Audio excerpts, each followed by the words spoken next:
Bato mayele mbote na bino, bato ya bwanya, bato makasi, bato ya kolanda Bianco News, mbote na bino nyonso place bozali kolanda biso. Je sais que mutu nyonso alandaka Bianco News, il faut que azala mayele. Pour ceux qui oza mayele te okolobaka biloko wana, mais vous avez l'habitude à tout moment de suivre notre chaîne Bianco News. D'emblée, tozali koya awa toujours pour nous informer bino. C'est ça notre mission. Nangonga oto yili susu pour nous alerter bino parce que il faut alerter toujours l'armée congolaise, gouvernement congolais, le peuple congolais. On doit vous alerter, on doit vous dire ce qui se passe, ce qui se cache, ce qui se prépare. Et en faisant ça, tout le monde aura la capacité de comprendre l'ennemi, comment il fonctionne. Nous sommes à l'intérieur, nous sommes partout, toujours landaka bango komukakoyeba, leur manière de faire, leur système, nous connaissons. Alors, d'emblée, je vais commencer pour vous dire que il y a des jours, Kagame est allé en Ouganda. Et les gens ont savent pourquoi Kagame est allé en Ouganda. Et lorsqu'il est allé en Ouganda, Toyebi ndenge nini makambo le kanaki, où Museveni a refusé de serrer la main de Kagame. Et ce que je peux vous dire, meka kuluka na ba chaîne rwandaise, na média ya ba rwandais, vous ne verrez pas cette image. Ndenge zabo isoki okena ba chaîne na Rwanda, d'abord batu nyonso ye bazaki na délégation ya Kagame, batikali ko diffuser image wana te, batikali ko diffuser même pas ba photo ya rencontre wana. Alors que lorsqu'un président se déplace, il se déplace avec la presse. La presse rwandaise était là, présente. Mais vu ce qui s'est passé, batikali ko lekisa même pas photo, même pas vidéo. Il y a que non, le président Kagame était accueilli en Ouganda. Parce que ceux qui ont mis Kaka, mais éliminer Kagame na Rwanda kuna, ceux qui ont mis Kaka image en demwana, balié okufi, bango bacha koute na prison te, mais okufi.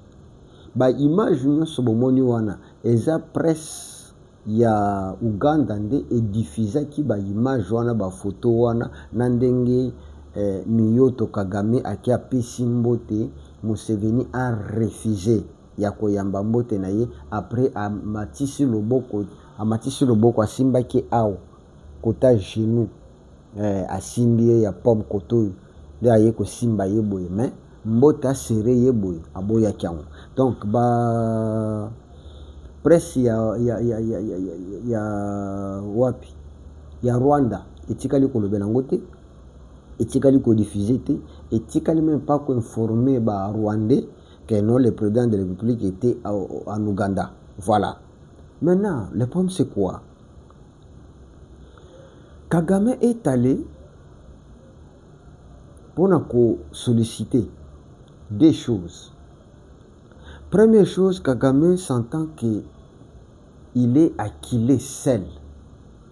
Il voulait à ce que Museveni puisse aussi accepter, dire que non, je suis avec le Rwanda et je suis avec les M23.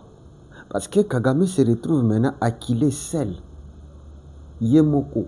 Tout même na kati ya discours na ya lobaki o azo finga batwana. Alobaki que non, les mêmes qui étaient avec nous, les loba komi ko accuser biso, et pas seulement accuser biso, ba komi ko kile biso, donc alobi makambo ebele. Donc akendaki kosenga na Museveni que non ndenge ezali awa, il fallait au soutenir parce que ceux qui totiki Congo libre biso to sambwe. Donc l'Ouganda et le Rwanda to sambwe to kokasuko vivre te. Donc to tchaka kama boko to melaka wana po te to le kakaka na ko compliquer ti situation parce que pour na bango il faut que ceux qui Félix Alongwe ba ko remplacer mutu na bango. eloko liboso akendaki na Uganda yangwana que Museveni a soutenir ye, Museveni a tchaye loboko parce que bazana besoin baleka kaka a continuer kaka na mouvement na ye ya ko agresser. C'est ce que l'on dit bien. Alors je préfère être asphyxié mais en étant au Congo que être asphyxié en étant au Rwanda. Ça c'est Kagame qui a prononcé ce que l'on dit dans discours na Yohana. Je préfère nazwa pression mais je suis au Congo que nazwa pression naza libanda ya Congo. Donc voilà oyo eloko esengeli bo retenir yangwana oyo Kagame ememaki ye. Ya mibale Kagame na lelo d'abord awa eza na bato na bango bato ya Kagame bauti kokende. Attends, naluka, je crois j'ai cette information na pe sango bien.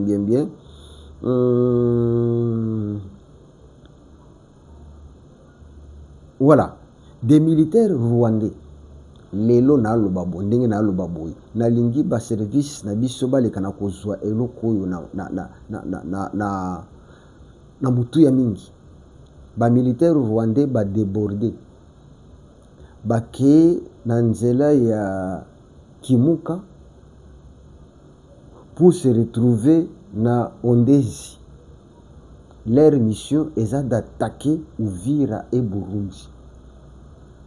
C'est pourquoi Kagame a dit que non, je préfère Nazala Akile, mais étant en RDC. Donc, contourner les militaires, contourner les Wazalendo, bazui nzela ya Kimuka pour se retrouver na Ondezi. Tant bazali ko se retrouver na Ondezi, c'est pour attaquer Uvira et attaquer Burundi. Pourquoi? Parce qu'on a trouvé que si aujourd'hui Burundi est libre, la RDC est libre, Bangonde va payer prix. Alors pour ne pas que na kati ya makambwana, vaut mieux demeurer na RDC et vaut mieux aussi déstabiliser Burundi et Rwanda siko bango bakozala à l'aise. C'est pourquoi akendaki ko négocier avec Museveni. Abi, lorsque moi je cherche à attaquer Burundi, bofongola matoi, ça c'est bien connu. Bofongola matoi pe bo partager émission oyo. Bo partager émission oyo pote bande ko bele bale kana kolanda yango pe ele kana ko koma na matoi ya ba service d'intelligence ya Congo, ele kana ko na matoi ya ba service d'intelligence ya ba Burundi. Donc lorsque déborder vers Kimuka bakokende kukweya na Ondezi. Na kati ya Ondezi attaquer Uvira et puis attaquer en même temps Burundi. Parce que si le contrôle Uvira qui est frontière na Burundi et bakokota na Burundi peut facilement. Et si le contrôle cette partie bakoyi ce pouvoir à Burundi bakotia mutu na bango qui va leur servir.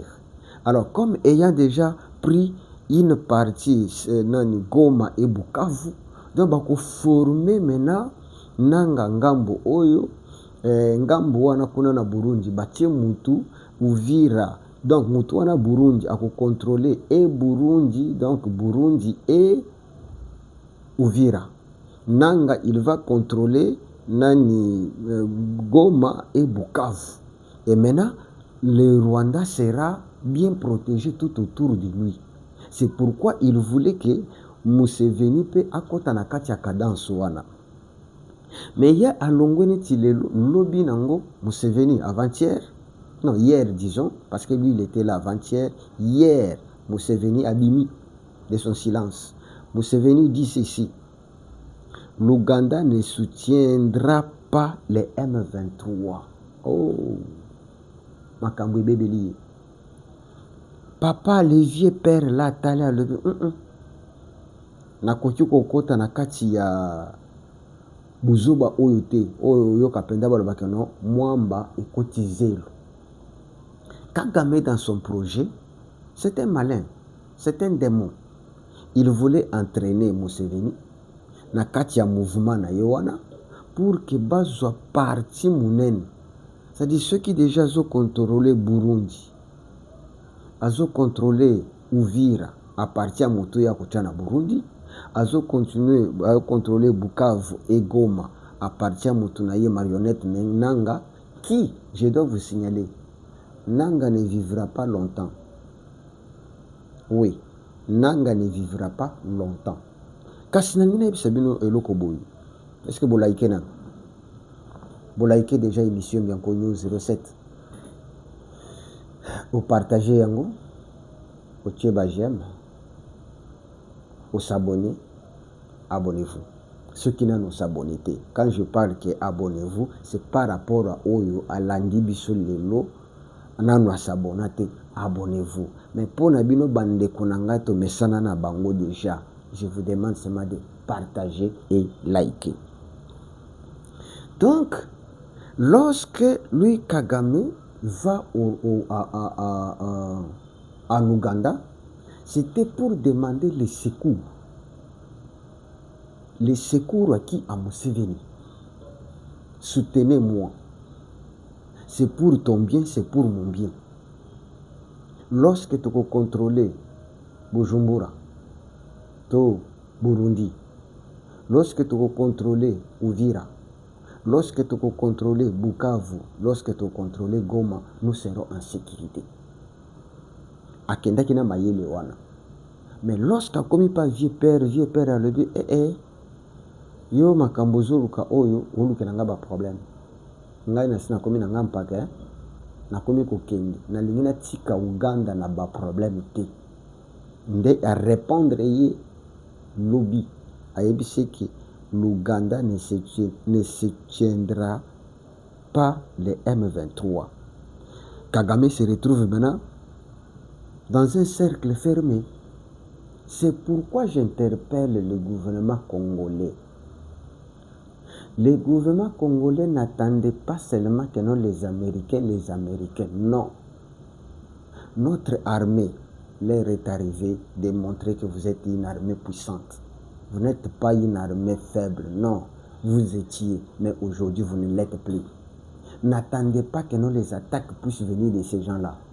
Je vais vous dire, si Nanga vous a parlé de la fin des guerres, c'est-à-dire quoi? L'expliquer, bah, tu vas comprendre bien.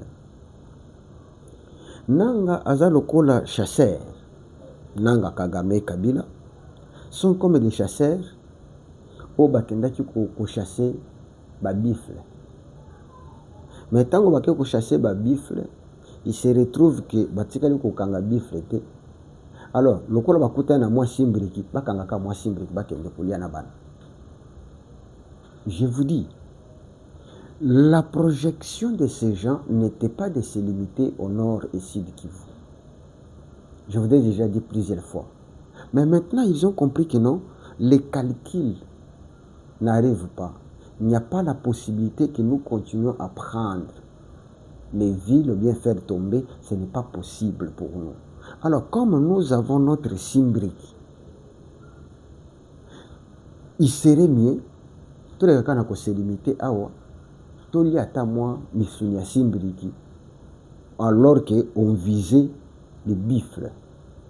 Alors, si vous voyez Nanga vous dire que non, la guerre est finie, ce sont des gens qui cherchent à s'éterniser là-bas. Et là, je dois vous dire, mes frères congolais, que la guerre est comme Mouzé l'avait dit. La guerre sera populaire et longue.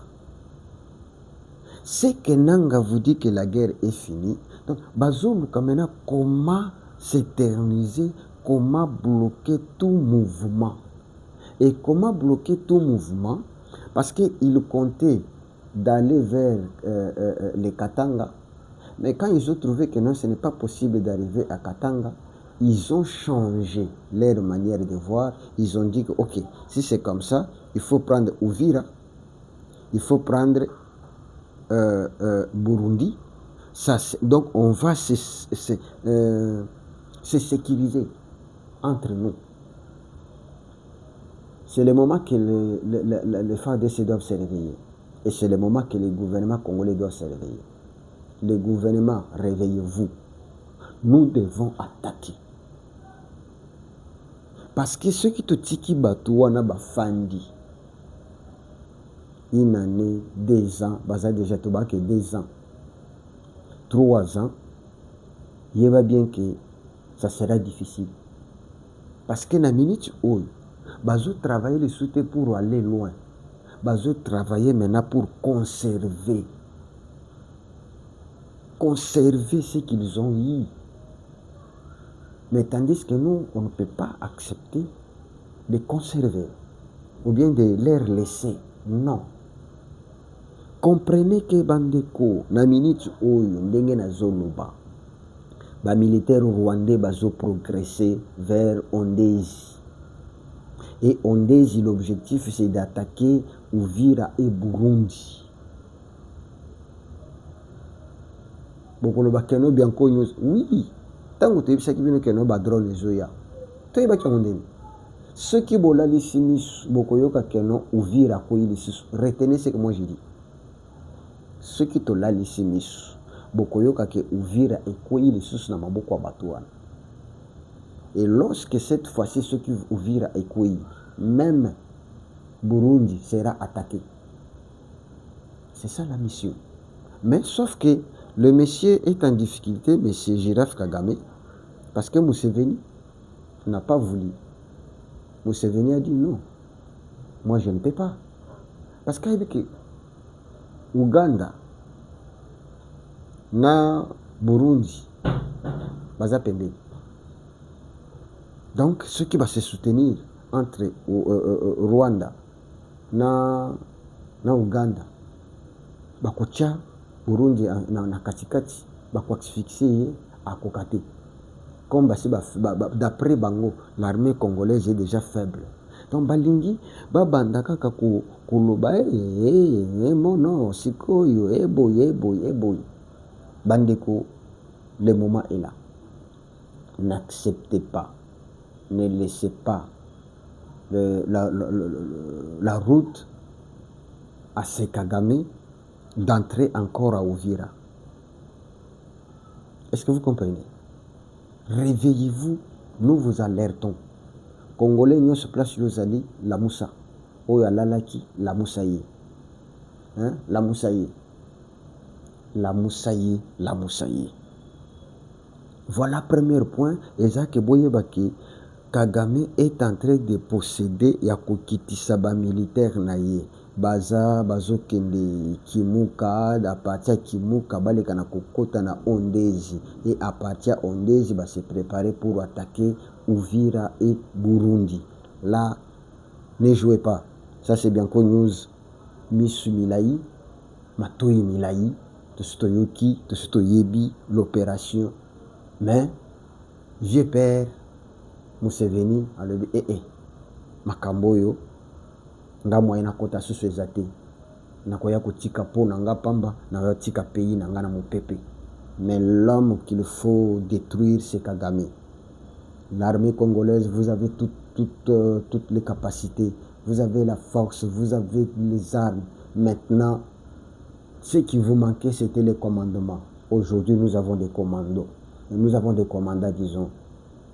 Nous avons des commandants, quoique parmi Bambou Mamabe Bazana Nkaka, mais au moins on a déjà décelé qui est qui peut s'élever pour combattre l'ennemi Rwanda, ou bien l'ennemi rwandais.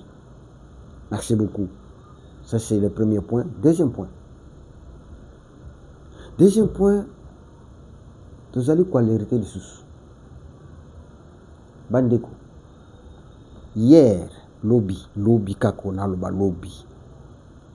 Ba matériel ebele ya MTN ekoti na Goma. Ba matériel ebele ya MTN ekoti na Goma. MTN est un réseau ya communication oyo basalaka na Rwanda. Qu'est-ce que bango balingi basala? Comme déjà pona bango Goma, donc Nord Kivu, Sud Kivu, ça déjà ya bango.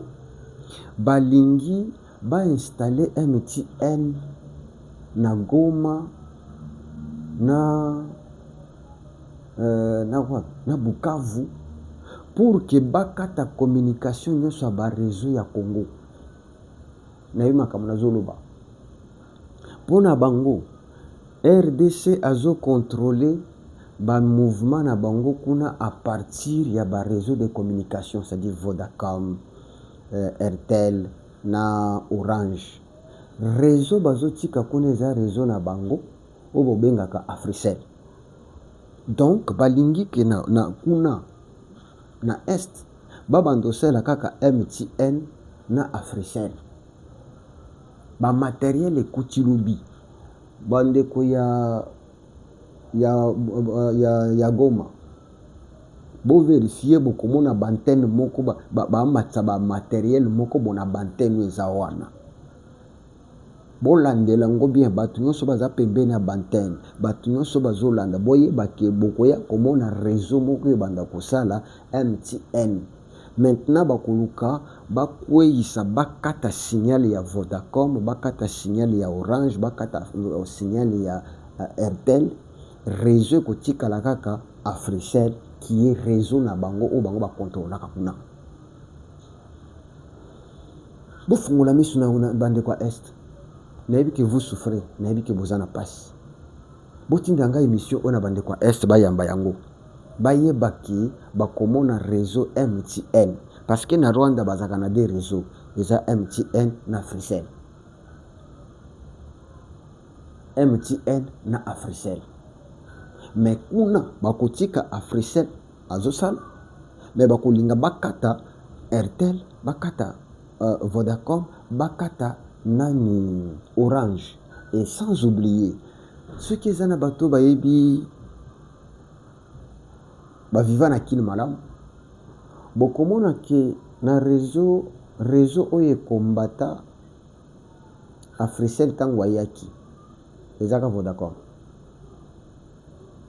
Bato bayebi lorsque Africell ayaki na Congo awa Africell apesaka soki 3 mois osombaka unité te sombaka sim na bango obenga ofele réseau oyo akangaka aboyaka Africell akota na kati na babiloko na ye ezaka Vodacom. Nzokande Rwanda bomba rankino wana contre réseau Vodacom bao bayebinga bazo comprendre déjà. Donc babomba rankino wana contre réseau ya Vodacom. Maintenant bango pe besoin comme occasion que maintenant là il fallait ceux qui botali bien bandeko basaka na misala réseau bokomona ke nani Africell azalaka jamais na bantenne ya Vodacom. Bandeko basalaka na réseau bokomona nulle part antenne parce que boyeba bien que Africell azalaka na antenne te. Africell azwaka ba matériel na ye aya placer na bantenne et Africell a utilisé mingi bantenne ya Tigo na tango na Tigo azaki kana ba réseau ya Tigo wa déplace okuta tia ba BTS na ye atia ba GSM na ye mais asalela akota jamais na kati antenne ya Vodacom. Pourquoi? Parce que Vodacom a boyela kaye Vodacom a trouvé qu'il y a un trouble. Bango bachaka ba trouble. Ba Rwanda, ba Kanga, et loko wana, pour te baya sikuyo, kucha mulunge, na ba réseau na biso ya Congo. Je vous dis déjà, je vous réveille. Observez Goma, Bukavu. Bokomona MTN abandiko fonctionner kuna. Bolandelango. Bokopesa Bianco News, raison. Vous avez liké l'émission, likez l'émission, likez l'émission, likez l'émission. Réveillez-vous, comprenez que Bianco News vous annonce des choses oyo, peut-être boye bakate. Je sais que vous êtes informé, mais Bianco vous ouvre encore l'entendement, l'intelligence, la capacité. On arrête à mi-balé que besoin implanter MTN na kati ya koimplante MTN eza que serveur na yango eza na Rwanda. On va commencer à contrôler tous nos frères de l'Est. Ba communication na bino nyonso comme serveur nango eza na Rwanda. MTN ya Rwanda. Africell ya Rwanda. On va commencer maintenant à contrôler toutes vos communications. Voilà l'objectif. Serveur na bango MTN eza na Rwanda. Bayeka ba implanter biloko na bango awa mais pas téléphone na bino nyonso, communication na bino nyonso e bandolekana na Rwanda. Et on va contrôler communication nyonso ya ba Congolais de l'Est, ya Goma, Bukavu, à partir ya Rwanda, na nzela na ya MTN na Africell. Topanzi bango. Boye bango déjà. Makambo ezali hein. Tozana bango elongo. Alors, ya suka. Ngana kenda bino mbango parce que na ninga kozwa bino temps mingi te na pesa bino information et puis to kina to appliquer yango pe to délivrer mboka na biso. Ya bisat na lebo. Bandeko. Guerre nyonso ya mokili. Je dis bien guerre nyonso ya mokili. Ebundamaka pona intérêt. Bolandi. Guerre nyonso ya mokili ebundamaka pona intérêt. Lelo bato balobaki kena Félix a livré mboka les minéraux na biso na États-Unis. Ah mais oui, c'est na bisabino. En 2021 na lobelaka or. En 2021 le Congo a exploité 24 kilos d'or. Je dis bien 24 kilos d'or. Ce qui n'a pas donné, il y a des économistes au Koutango. En 2021, le Congo n'a exploité que 24 kilos d'or. En 2022, RDC n'a exploité que 26 kilos d'or. En 2021, 24. En 2022, 26. Mais beaucoup n'ont pas en 2025, parce que nous avons commis en 2000, nous avons valeur en 2026, na suka 2026.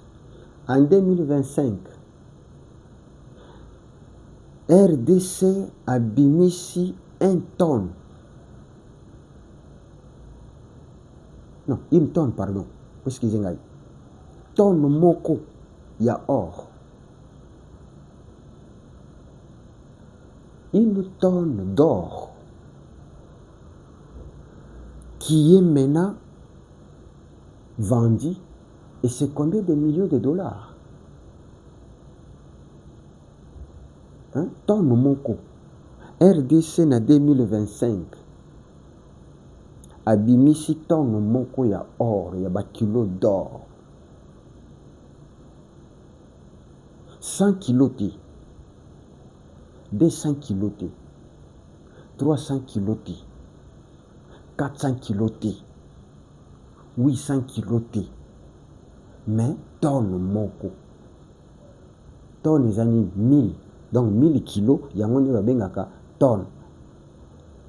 Donc RDC a exploité 1000 kilos d'or. Si on a posé une question, cet or est que comme à niveau il y a tonne moko. 1 tonne. Auparavant, allez où? Nous c'est vendu au Rwanda.